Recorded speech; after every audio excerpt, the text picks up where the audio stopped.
میرے جتنے short clips ہیں لطیفے اور فنی کے علاوہ اس میں کچھ بھی نہیں ہے. اس سے بہت امیج خراب ہوتا ہے.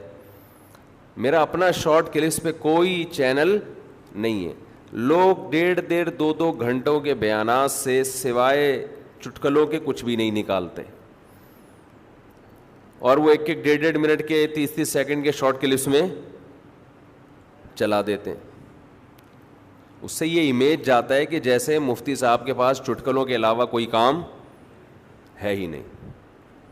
کل میں نے ایڈمن کو فون کیا امریکہ, آدھا پونا گھنٹہ بات ہوئی ہے. میں نے کہا یہ جتنے شارٹ کلپس ہیں اسٹرائک دے کے سب کو اڑا دو, کوئی پتھر سے نہ مارے میرے دیوانے کو, بم کا زمانہ ہے, اڑا دو سالے کو. سمجھ رہے ہیں؟ تم کوئی علمی بات نکالو بیان سے. چٹکلے تو ایک درمیان میں تفریح کے لیے 1.5-2 گھنٹے کے بیان میں آ جاتے ہیں فریش کرنے کے لیے, اور اس میں بھی کوئی سبق ہوتا ہے. وہ بیان سے جڑے ہوئے ہوں گے تو وہ سبق اور لیسن جو اس میں ہے وہ سمجھ میں آئے گا. اس کو بیان سے کٹ کر کے چٹکلا ہی چلا دیا آپ نے تو وہ تو مزاح برائے مزاح کے علاوہ کچھ بھی نہیں بچے گا.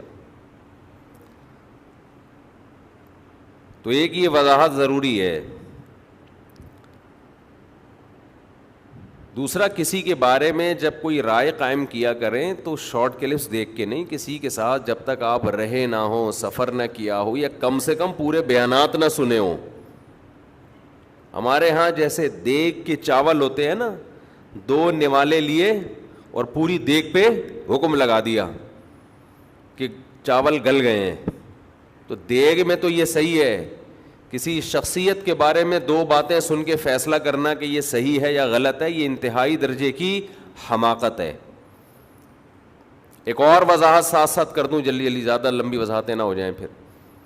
بہت سے لوگ ہمارے بارے میں یہ بھی کہہ رہے ہوتے ہیں کہ مفتی صاحب کے پاس نالج بالکل بھی نہیں ہے, قرآن حدیث کا تو ان کو پتہ ہی کوئی نہیں. مختلف اسکالرز کی بات کر رہے ہوتے ہیں, وہ جب بھی بات کرتے ہیں آیت کا ریفرنس دیتے ہیں, حدیث کوٹ کرتے ہیں, اور مفتی صاحب کے پورے بیان میں کوئی آیت کا ریفرنس اور کوئی حدیث نہیں ہوتی. میں پوری آیت پڑھ دیتا ہوں, میں حدیث کے الفاظ پڑھ کے سنا دیتا ہوں. یہ ریفرنس سے زیادہ مضبوط بات ہے. اور آج کل گوگل پہ لفظ ڈال کے سرچ کرنا کوئی مشکل کام نہیں ہے. تو اعتراض جب کریں نا, تو اعتراض یہ کیا کریں کہ مفتی صاحب کی یہ بات قرآن و حدیث کے خلاف ہے, فلاں فلاں فلاں فلاں. تو جب بات کرتے ہیں قرآن حدیث کے مطابق, مفتی صاحب بات کرتے ہیں قرآن حدیث کے خلاف ثابت کریں آپ کو یہ ایک بات, اور اس پہ ریفرنس دیں آپ. تو مبہم اعتراضات, مبہم باتیں, اس سے سوائے منفی پروپیگنڈے کے کچھ بھی حاصل نہیں ہوتا. ایک صاحب مجھے کہنے لگے کہ آپ نے 1.5 گھنٹے کا بیان کیا, اس میں نہ کوئی حدیث نہ کوئی آیت. حالانکہ ایسا نہیں تھا, یہ بھی غلط کہہ رہے تھے وہ. میں ایک ہی آیت کی تشریح میں 1-1.5 گھنٹہ لگا دیتا ہوں. تو میں نے ان سے کہا کہ اس 1.5 گھنٹے میں آپ نے کوئی بات قرآن حدیث کے خلاف سنی ہے؟ کوئی بات قرآن حدیث کے خلاف سنی, یا کوئی ٹاپک قرآن حدیث کے خلاف تھا میرا؟ یعنی ٹاپک ایسا تھا جو ممبر پہ بیان کرنے کا نہیں ہے. میں یہاں کوئی پکوڑے بیچنا سکھا رہا ہوں لوگوں کو, یا کوئی ریسیپی سکھا رہا ہوں. تو خام خامے جس کو جس سے بغض ہوتا ہے وہ کہیں نہ کہیں سے کچھ نہ کچھ نکال کے لاتا رہتا ہے.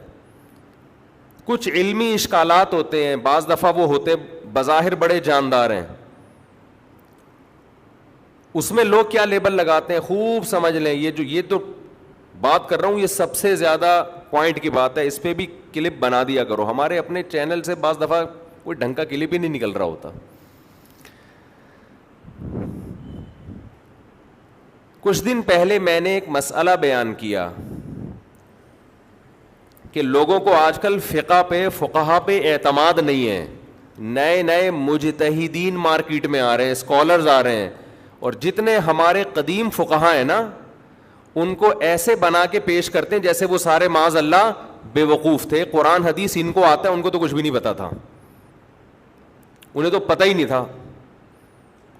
اس کی میں نے ایک مثال دی تھی کہ ایک میاں بیوی میں نکاح ہوا اور آپس میں ملاپ نہیں ہوا. وہ ایک امریکہ میں ہے اور ایک پاکستان میں. بچہ پیدا ہو گیا جی 2-4 سال کے بعد. تو صحیح ہے بخاری کی حدیث ہے الولد للفراش, بچہ اس کا ہوگا جس کے بستر پہ بولو پیدا ہوا ہے, جس کی بیوی کے ہاں بچہ ہوا ہے اس کا ہوگا. یہ بخاری کی حدیث ہے. اور جو زانی ہے, جس نے زنا کیا اس عورت کے ساتھ, وہ محروم ہوگا, اس کی طرف بچے کی نسبت نہیں ہوگی. تو ایک صاحب نے مجھ پہ اعتراض کیا, پوری پوسٹ چلائی ہے پوری ڈیٹیل کے ساتھ, پوسٹ یہ چلائی پورے لکھا آپ تفصیل سے نا کہ مفتی صاحب اپنے مسلک کا دفاع کر رہے ہیں. اچھا آج کل جس کو بھی ٹھڑک پوری کرنی ہوتی ہے نا مخالفت کی, اگر اس کی مرضی کے خلاف مسئلہ ہوگا نا تو فوراً پتہ کیا الزام لگائے گا, یہ فقہ حنفی کی یا اپنے مسلک کو ڈیفینڈ کر رہے ہیں, حالانکہ سامنے والا اپنے مسلک کی حمایت کر رہا ہوگا, مقصد اس کا اپنے مسلک کو بچانا ہے کیونکہ زد پڑ رہی ہے نا.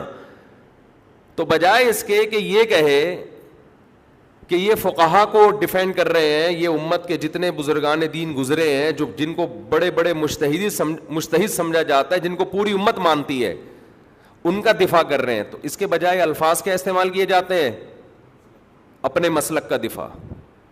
اس کی مثال ہے جی ٹی وی میں میرا انٹرویو تھا, انہوں نے مجھ سے کہا کہ فقہ حنفی میں 3 طلاقیں 3 سمجھی جاتی ہیں, قرآن حدیث کیا کہتا ہے؟ میں نے کہا یہ آپ کی تعبیر غلط ہے, قرآن حدیث اور تمام صحابہ 3 کو 3 سمجھتے ہیں, اس لیے فقہ حنفی میں 3 کتنی ہے؟ بولتے کیوں نہیں 3. یہ لوگ فقہ حنفی کو یا شافی کو قرآن حدیث کے مقابلے میں لا کے کھڑا کرتے ہیں اور اپنی رائے کو کہتے ہیں کہ ہم قرآن حدیث پیش کر رہے ہیں. وہ سارے فقہا, امام شافی, امام احمد, وہ سارے معاذ اللہ انہیں تو پتہ ہی نہیں تھا, ان کو پتہ ہے. تو میں نے کہا کہ محترم یہ جو آپ نے سوال کیا ہے نا اس کو کیا کر لیں, سوال کا انداز کیا کر لیں, ٹھیک کر لیں.